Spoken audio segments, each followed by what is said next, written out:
నిజమైనటువంటి గొప్పతనం ఎప్పుడు వస్తుంది అంటే ఒక్క క్షణం మనసులోంచి వచ్చేటటువంటి సంకల్పములను తనను తాను పరిశీలించుకోవడానికి ఆగి ఏం చెప్తున్నావు అని అడగాలి మనసుని.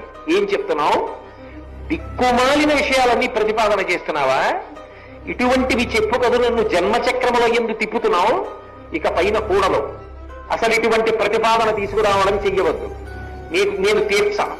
ధర్మచక్రములోనికి పెడితేనే కుక్కని 4 మాటలు కొట్టారనుకోండి, 5వ మాట ఇంట్లోకి రాదు.